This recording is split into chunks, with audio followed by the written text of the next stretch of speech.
Hi, this is the final prototype design for Grassroots, a sports facility booking app.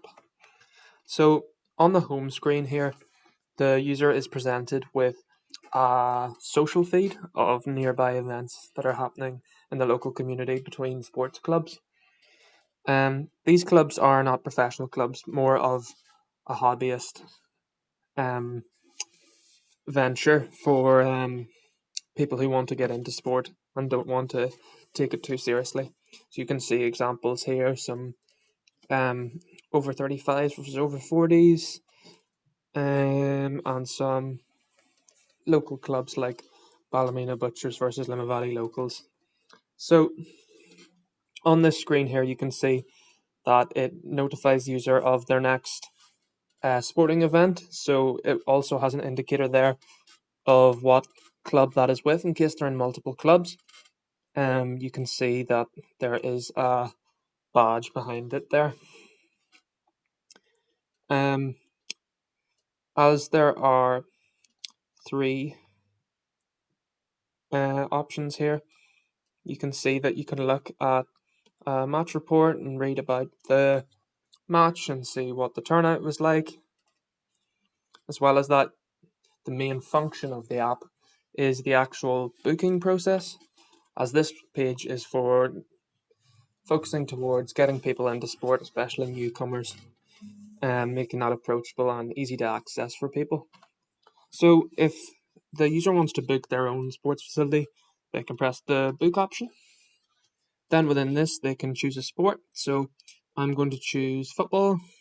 They can say how many players they'd like to be in each team, what day suits, and how close. So I'm going to do 40 miles here.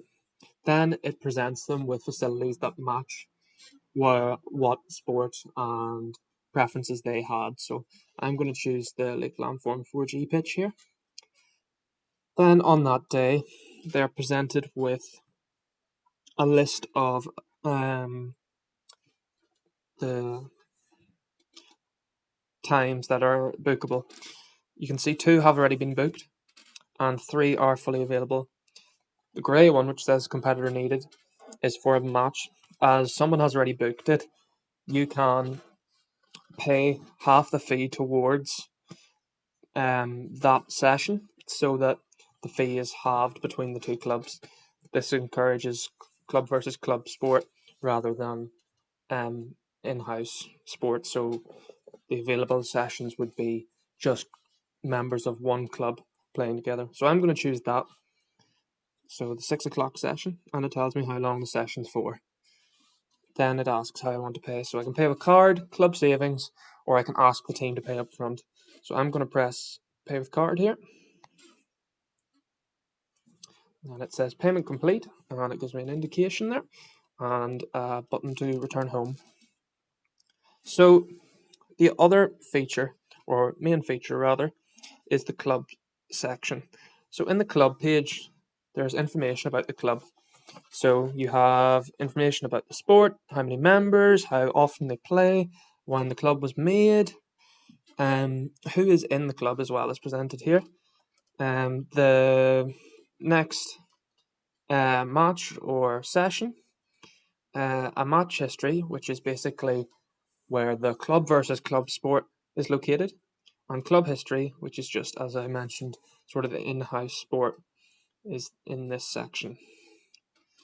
Then, as well as that, at the top there's the option to invite someone to the club and also see what other events are on. So there's an open training session and a match.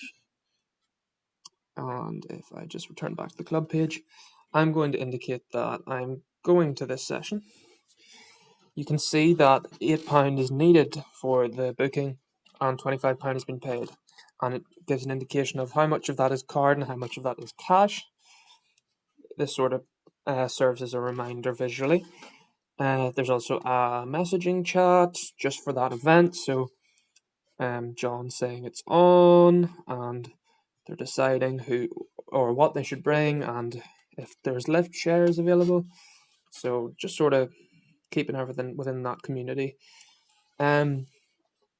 So I'm going to say that I'm going to this, and I have the option to pay with card or cash. I'm going to say pay with card, and it tells me that it's a cost of £3, so that's my share paid towards it. And if I return to the match, you can see that it's updated. There's information here about where it is, who it's against, what time it is, how many people are going. In the going section, now this is designed for the organizer. Within this, you can see who is going.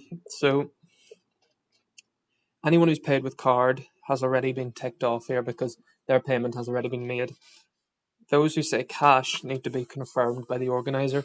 So there is tick boxes here available for the organizer to tick off just the people who said cash, meaning that they shouldn't have a huge amount of people to chase after and try to remember. And also, even if they do, they can tick off one at a time. And if someone fails to, let's say for instance Stephen, it'll update his payment record. So publicly, his payment record will be reduced, so people will know that he mightn't be the best at paying his share. So all in all, it could lead for a fairer system. So that is the three main features then. I'll just return to the home page. You can see you have your own profile. In that, you can see John here has a payment record, his attendance, so when he says he's actually going to go, how often it turned up, his win percentage, his position, his age, what sports he plays, and his club history. And you can also see his previous matches that he's played. Then if we go back, the other big feature here is the search function. Now, there's two reasons you'd want to search in an app like this. The first would be if you are a player who is looking for a club. So if you're trying to get into sport, or if you want to do another sport, you can join a club to play with other people in your area who play that sport. The second option then is to search for a player. Now this is important to organisers of a club. If they're having trouble with numbers, they may need more players. So a facility to display players and invite them to your club is required here.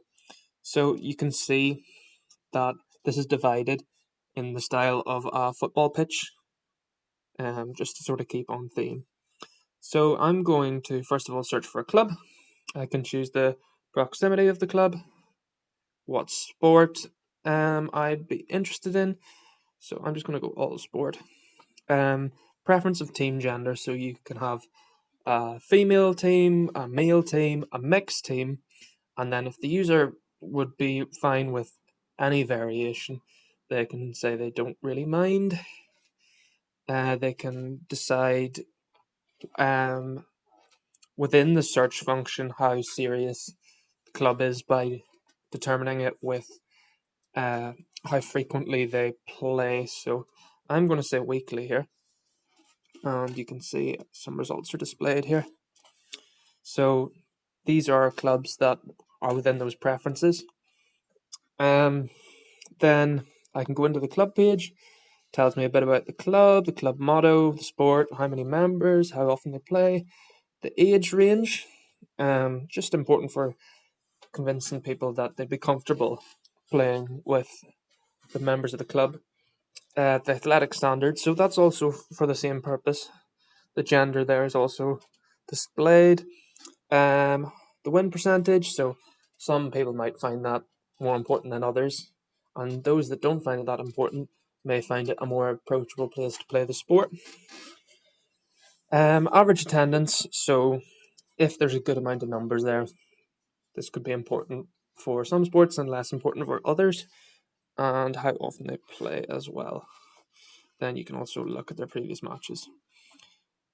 Now, if I just return here, I'll head back home, and if I go into the search again, so as I mentioned, if I was an organizer looking for a player, I could use the player option, same again, proximity, the player gender. So if you're running a club, you might have a preference here or not. So I'm going to say don't mind. And then I can also choose the sport that the players openly said they play, or I can just say all sport if I don't really mind. And then it'll show me a list of players here. And I think it's this one, I can then look and decide if I want to invite them. So Ryan Kelly here has a good payment record, his attendance is decent, so I'm going to invite him to the club, and then the request gets sent. But that is everything. There's one other thing to mention. If I go into the match report, so there's a match report for any posts. Basically, a post would have to be related to an event, as it's sort of the purpose of the app, and it's what everyone who is part of the club would care about, and also it would go on the social feed if the user decided to. So you can see, as mentioned, turnout and payment options to share on social media, but also you can rate the star player. So you can see here Stephen, who didn't pay, has a no payment display underneath his name and position. Now that's important so that everyone in the group is aware that Stephen failed to pay. So Stephen might feel a bit more pressure to, pay next time, and it's not just the organizer's responsibility. He's not letting one person down, he's letting the team down. So the aim here is that could alleviate the problem. So I'm going to choose Barry as the star player, and I can return home then. So that is my final app prototype. Thank you very much for watching.